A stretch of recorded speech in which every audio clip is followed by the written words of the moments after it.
नमस्कार दोस्तों, concept RNA के ऑनलाइन प्लेटफॉर्म पे आप सभी का हार्दिक अभिनंदन है, सभी का स्वागत है। जैसा कि आप लोगों को पता होगा कि प्रेजेंट में आप लोगों के सामने एक एग्जाम आ रही है जिसका नाम है एनसीएल। क्या नाम है बेटा? एनसीएल। उस एग्जाम का नाम है एनसीएल।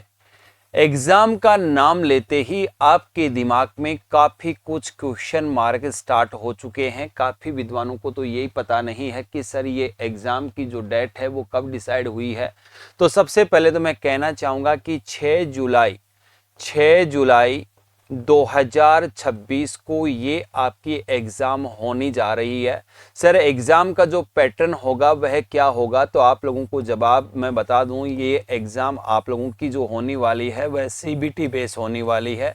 क्या होने वाली है? यानी कि सीबीटी बेस होने वाली है। चलो आप लोगों को ये पता चल गया है तो हम लोग आगे बढ़ते हैं। आगे बढ़ने के साथ ही दिमाग में फिर क्वेश्चन आ रहा है कि सर इस एग्जाम के अंदर टोटल कितने क्वेश्चंस होने वाले हैं। तो मैं बताना चाहूंगा टोटल जो क्वेश्चन है वह 100 होने वाले हैं। 100 जो क्वेश्चन है ये 2 पार्ट के अंदर इनका रेशियो रहेगा, जिनमें एक आप लोगों का नर्सिंग पार्ट होगा, एक आप लोगों का नॉन नर्सिंग पार्ट होगा। अरे भैया जी इनका रेशियो क्या है? तो रेशियो मैं आपको बता देता हूं। 70 क्वेश्चन आप लोगों के नर्सिंग पार्ट के होंगे और 30 जो क्वेश्चन हैं वह आपके नॉन नर्सिंग पार्ट के होंगे।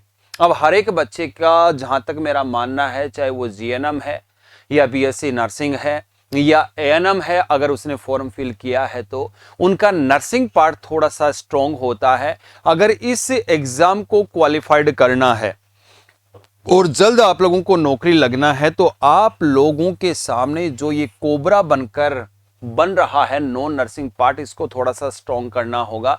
और इसमें क्या क्या पढ़ना है, क्या क्या नहीं पढ़ना है। सर नॉन नर्सिंग पार्ट में क्या क्या आने वाला है, तो सबसे पहले तो मैं आप लोगों को बताना चाहूंगा कि इसमें एक तो रीजनिंग आएगी, एक आप लोगों की मैथ्स आएगी, एक आप लोगों का जीके भी आएगा और एक आप लोगों का यानी कि जीएस भी आएगा, जिसको हम लोग जनरल साइंस बोलते हैं। बात करना चाहूंगा कि सर रीजनिंग के अंदर हम लोग क्या क्या पढ़े। अल्फाबेट का टॉपिक, कोडिंग डिकोडिंग का topic, direction, relation, classification, analogy, ये कुल मिला के 5 से 6 टॉपिक्स हैं। लगभग एग्जाम के अंदर वहीं से क्वेश्चन आता है। बात करना चाहूंगा मैथ, तो मैथ के अंदर ट्रेन वाला जो क्वेश्चन है वो एक क्वेश्चन फाइनली आएगा। एक आप लोगों का समय काम दूरी वाला जो क्वेश्चन होता है वो भी 100% आता है।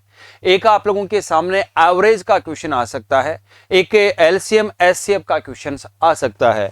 बात करते हैं जीके, तो जीके की मैं बात करूं तो भैया जी एक तो स्पोर्ट्स संबंधी क्वेश्चन आता है, जो करंटली स्पोर्ट्स संबंधी जो भी हुआ कि आप लोगों से पूछा जा सकता है कि नीरज चोपड़ा किस खेल से संबंधित है। एक आपका मध्यकालीन इतिहास का भी कोई क्वेश्चन पूछ सकता है और साथ ही साथ करंट जीके जो हाल ही के 6 मंथ के अंदर या 6 मंथ के अंदर जो भी कार्य हुए हैं उनके बारे में भी क्वेश्चन आ सकता है। दोस्तों जनरल साइंस की बात मैं ये करूंगा क्योंकि आप बीएससी हैं या मैं आप लोगों को कहना चाहूंगा जीएनएम है, तो आप लोगों का जनरल साइंस के जो भी 2-3 क्वेश्चन आएंगे उनको आप लोग सॉल्व कर लेंगे।